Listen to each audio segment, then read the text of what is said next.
Cyclonopedia. Complicity with Anonymous Materials. Reza Negarestani. Incognitum hactenus. By Kristen Alvinson. Re.Press, Melbourne, 2008. This manuscript might never have seen the light of day were it not for the tireless efforts of Robin McKay in reading and editing it. Incognitum hactenus. Kristen Alvinson. Turkish Airlines Flight 002. Sunday, July 24th, 2005. Drank 2 glasses of Sauvignon Blanc at JFK Airport bar. Take a sleeping pill on plane. Think I took a painkiller earlier in the day and a couple Advils. Plane delayed on runway. In and out of consciousness. Waiting, sleeping. Wake up. We are in flight. Think still ascending as the plane is slanted upwards. Not feeling well. Sick. Get up quickly to go to bathroom. Must get to the bathroom. I feel faint, suddenly thinking that I may never wake up. Next thing I remember is I'm on the floor and the passengers in the seats above me are peering down. I tell them I fainted and they all make a buzzing noise that sounds like yeast. Flight attendant is in front of me and is saying something. I can't hear as the floor is vibrating hard below me. I know I should get up. She reaches down to me and I pull myself up. Everyone is looking at me. I'm too out of it to be embarrassed. In the bathroom. I don't want to come out because they will all be looking at me. Sitting on the dosed seat of the toilet and doubled over, closing my eyes, and it's all red. Flashes of red blood sparking with those amoeba kidney-shaped images I get when my eyes are shut. Only not blue or yellow gold, but red. I feel like I'm going to faint again. I'm going to throw up. Time passes. Blackouts of me, seeing everything red-orange. Close my eyes, and red feeling of my naked body laying in globs of blood, coagulated in overripe blood. I open the door, and the flight attendant is waiting for me. She hands me the burgundy sunglasses which must have fallen off my head when I fell. She escorts me back to my seat in the center of the middle section. Beginning to watch a movie on my laptop. Trouble Every Day. Reminds me of one of Frank Zappa's songs. Thinking the movie will end soon makes my libido ferment, but I'm not comfortable. Monday, July 25th, 2005. Traveling to Istanbul to meet a guy who goes by the serpent-like initial 1, which is unpronounceable in English. Plan to meet I at the airport. Arrive at airport an hour or so late. Off the plane and carrying my heavy bag. Switch hands back and forth to distribute the weight on my body. So far down the long corridor, walking briskly, eyeing everywhere, looking for 2. On the moving walkway, walking faster and down the corridor, my palms are sweating. Down to the visa area to buy the visa for $20 easily and quickly move into the customs line. I pass through customs and then walk forward to collect my luggage. Walk down one long line of carousels. It doesn't seem right. So I ask a couple of workers where 002 from NYC is, and they direct me to 7 at the other end. Check my BlackBerry while waiting for my luggage to come out. Email from AG saying he has been to Istanbul. 2. Not to be found in the crowd. Not that I know what he looks like, as he said he doesn't take photos, but will be in a dark brown shirt and will recognize me. I make myself stand out, wearing what I'm supposed to wear and pacing the arrival area so he can find me. While I am waiting, I'm thinking about what the implications of percentage sign not seeing me are. He doesn't show after a few hours, so I proceed to my hotel in Sultanahmet area called Nina Hotel, which X suggested. In the van the hotel is provided on the way to the hotel, I take in all the buildings and the vegetation, as I always do, and try to figure out what the terrain looks most like. For a brief moment, I think it looks like Belize. Oddly enough, I take the flowers in the center of the roadway for Nereum oleander and get excited. Buildings look prefabricated, with a squarish configuration. Streaming past lots of things, the sea to my right, with many ships in it, land to the left. The driver turns left and the van heads up a narrow cobblestone road with an incline and filled with buildings full of character. The vibes of Turkey are distinct from anything else I have felt. I turn on my iPod and switch to the file with the pronunciation of his name he has sent me. It shows as the most played song. It is one of the things that the Germans call Unausprechbar. Check-in room 302. Attempt to call 1 on the number he gave. No answer. 2 was going to show me Istanbul as we have been in contact for a number of months, since he emailed me through my Suicide Girls profile. He said he contacted me because I had listed a Warwick professor as a favorite writer and he knew him, was his friend.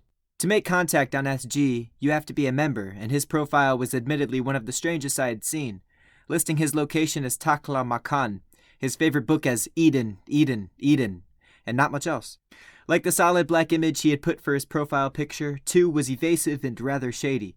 The kind of elusiveness that turns me on. Istanbul was to be an adventure, fun.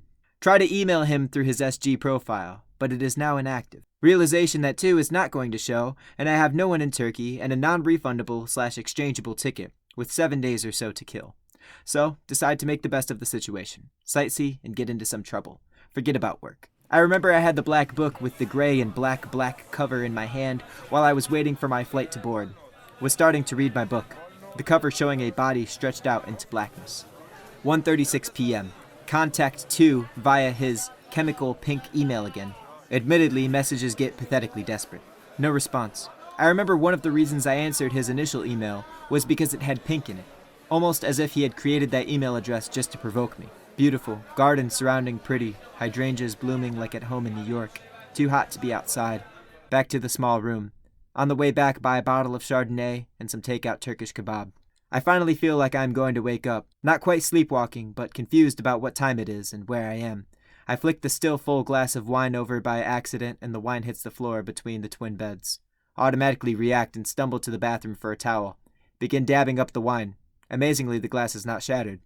Liquid running, seeping under the bed. Manage to turn the light on and look under the lifted bedspread. Half asleep, half awake, I see something under the bed. Wine's not going to get to it, and I am done cleaning. It is filthy, and I think, go back to bed. Tuesday, July 26, 2005. In the morning, sun shining through the orange tapestry curtains. I am displaced. I think it is jet lag. Look over on the other bed and see the dust-covered box, and vaguely remember it was exhumed in the night from under my bed. I remember 2's email when he said that being in the Middle East and facing its cultures and languages will be so foreign to me. It is like suddenly falling into the holes of a smoothly narrative story I've been reading for years. Suddenly page numbers warp and things go missing. While listening to Lupus and Fabuta, I begin to inspect the contents of the box. Items in the inventory include a thick piece of writing titled Q/Xenopoetics with the name Reza Negarestani written on it. Sections each paper-clipped with various articles for each paper. Some pages nearly hidden under small yellow post-it notes, or with margins saturated by handwritten notes and drawings in black pen and pink highlighter, making it nearly impossible for me to read. Looks like a manuscript.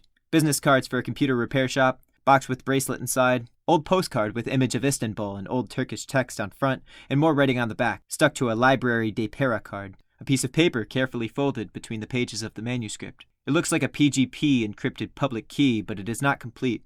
At the top of the paper, a handwritten note. Should send them my complete key. Very old page ripped from a book with an image of Gert, axe, and a wolf dog.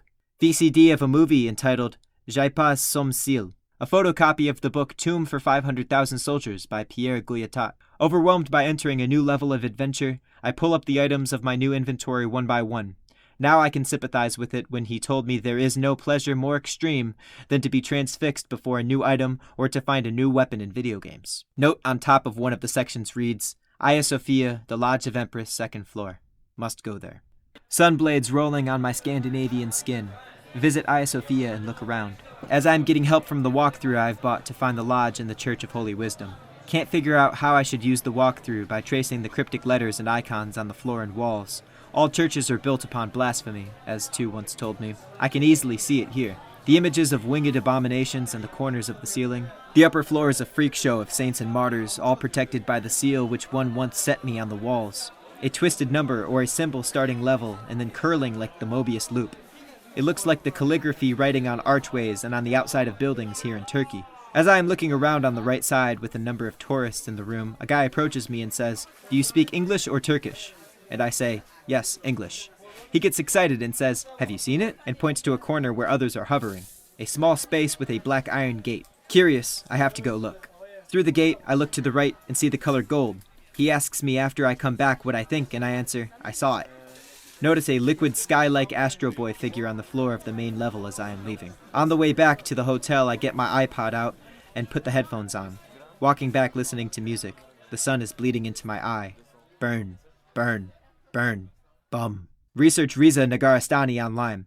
Find an article entitled John Carpenter's The Thing, White War and Hypercamouflage. But the text has been replaced with this message. This page is not available. A piece with a similar title is in RN's manuscript. Even though the post is not available, the comments are. The first comment from RN reads, Identities are the plot holes of someone else's curriculum vitae. Course of life. C theory, hyperstition, and cold me.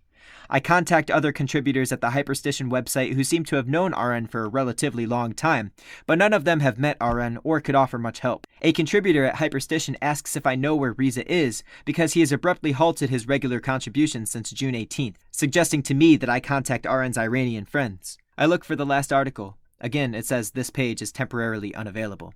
Track a few blogs linked to on the Hyperstition website, apparently belonging to RN's Iranian friends. Some of the people I contacted suggest that RN must be a fictional invention of Hyperstition, a term loosely defined as fictional quantities that make themselves real. A few people think RN might be another avatar of one of the contributors at Hyperstition website, and finally some took Reza at face value, believing that he would need to host his site outside of Iran to circumvent any internet laws that could cause problems for him.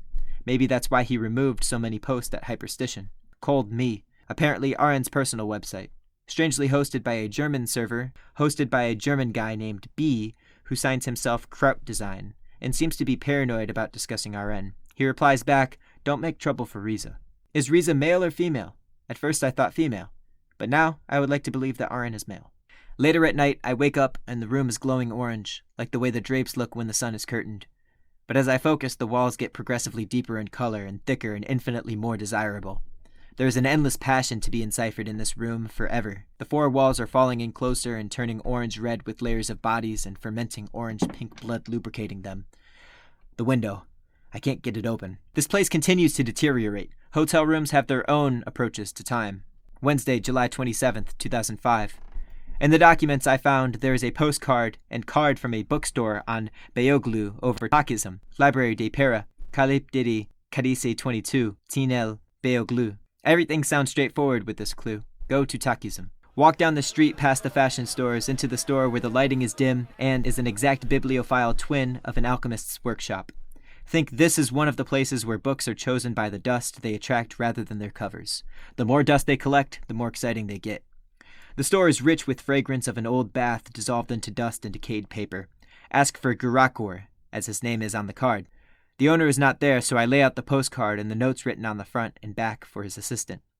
He does not speak English well enough to understand me fully. He points to the top text on the card and says, "No Turkey." I say, "Arabic?" He shakes his head.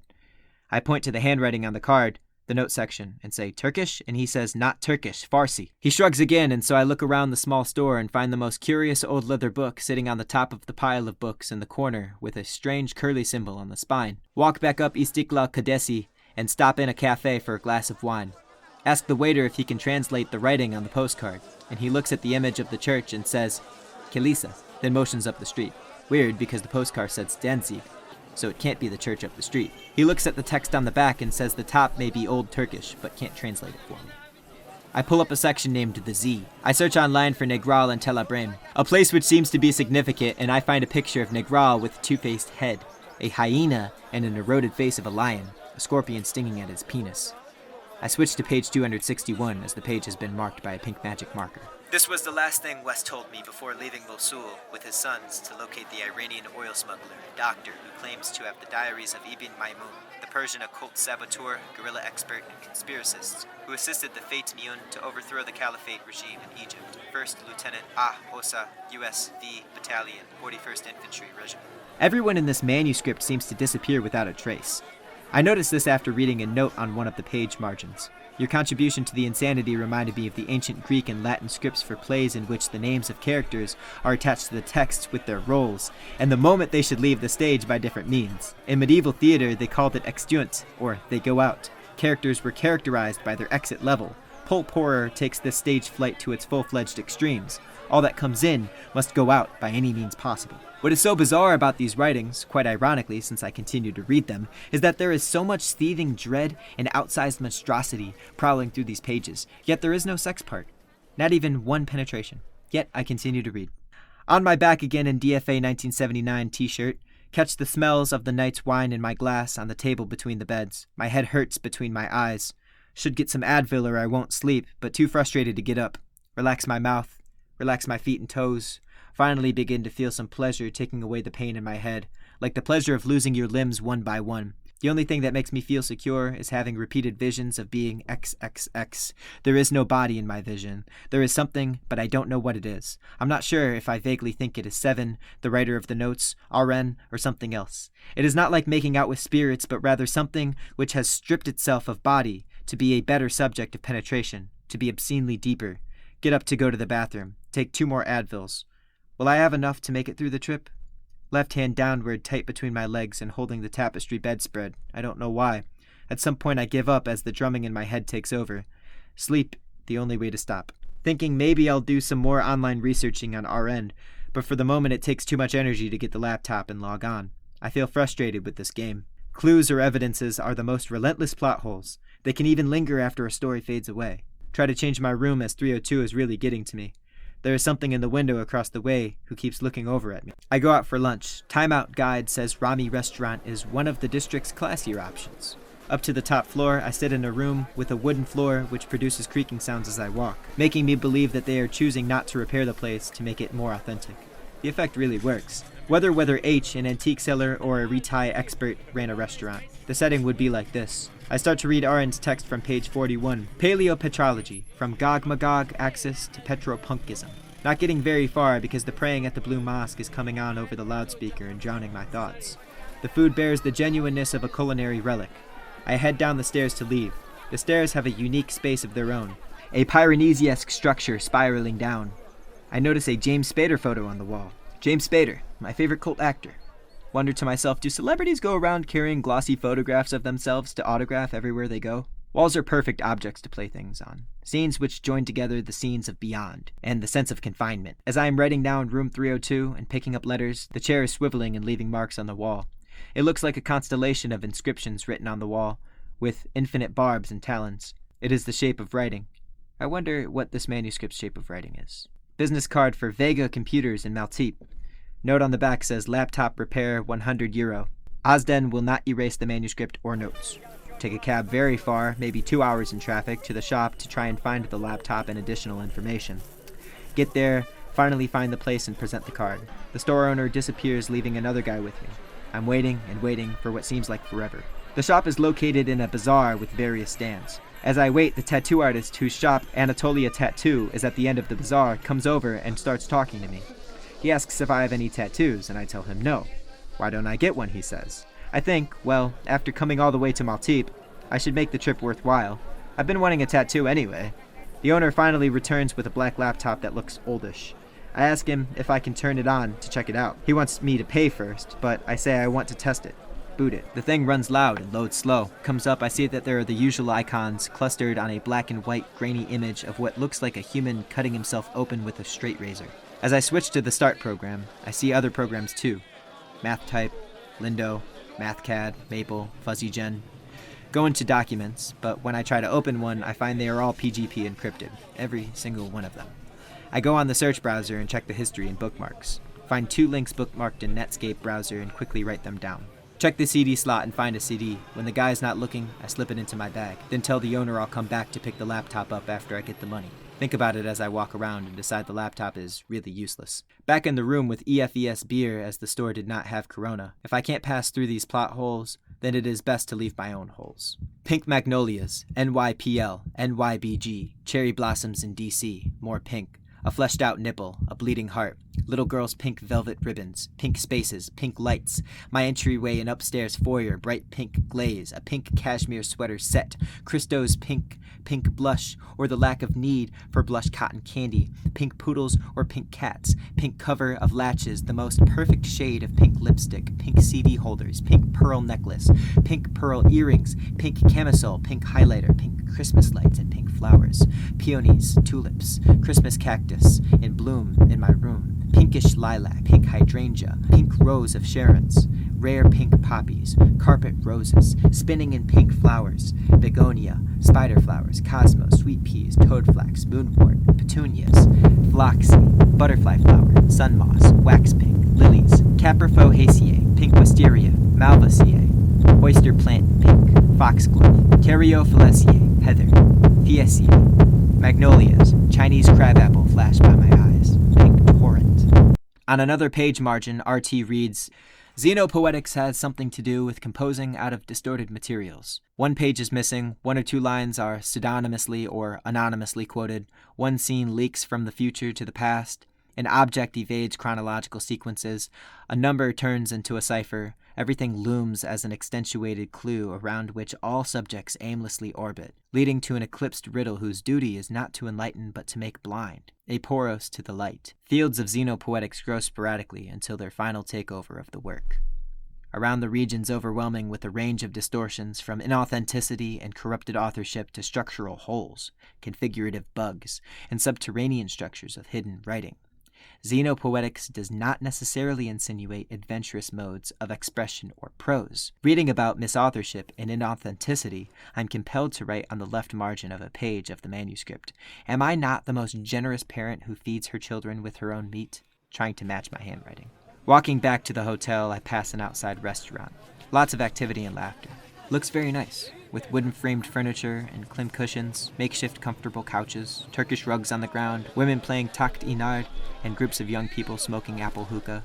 I think back to the only time I tried this in New Orleans. Pause for longer than a moment. Blackouts, seeing rodents climbing the walls, thousands, millions of them like wingless birds flying through the void. It vaguely reminds me of F.M. Cornford's The Unwritten Philosophy on Ancient Greek Cosmogony. Also reminds me of the artist who makes those rodent sculptures I saw at the Saatchi Gallery in London, like chunks of rats layered and layered on each other. Hotel rooms are Xanadu's of things to be exhumed. The cheaper the price, the more oddities you might run into. Found something very interesting in the wardrobe of 302. The concept of progress must be grounded in the idea of catastrophe. The things that are status quo is the catastrophe. It is not an ever-present possibility, but what in each case is given. Thus, Strindberg, Into Damascus. Hell is not something that awaits us, but this life here and now. Put it in my pocket. I must remember to check the reference to Strindberg online. In the box, there is a beautiful pink mother of pearl and sterling bracelet with a note attached. Sahereh Divsar Dustat Daram. There is no address on the receipt, which is marked like an artist's bazaar, and a handwritten note in Persian which reads, Nastiki Masjed-i Abi. I try the bracelet on. It fits perfectly and rests on the front of my hand in the most curious manner. I wear the bracelet to the artist's bazaar to ask about the purchaser. When I get there, there's more than one jewelry store, so go to jewelry store by jewelry store to see where it came from. Come up empty. A sun blister is growing on my left shoulder where I had been leaving my skin exposed. First irritation, but now days later after putting more lotions on it seems worse. Past the point of pink, it is raw red where the skin is open, the size of a penny. Edge of round blister is black along most of the line. I sit in the room constantly touching it, pressing down the infection. Don't touch, I think. It's true that the Middle East is the best place to go missing, the best place to get lost. When it is time to leave and I cannot find RN or 1, I decide to take the manuscript back to the US with the intention of publishing it.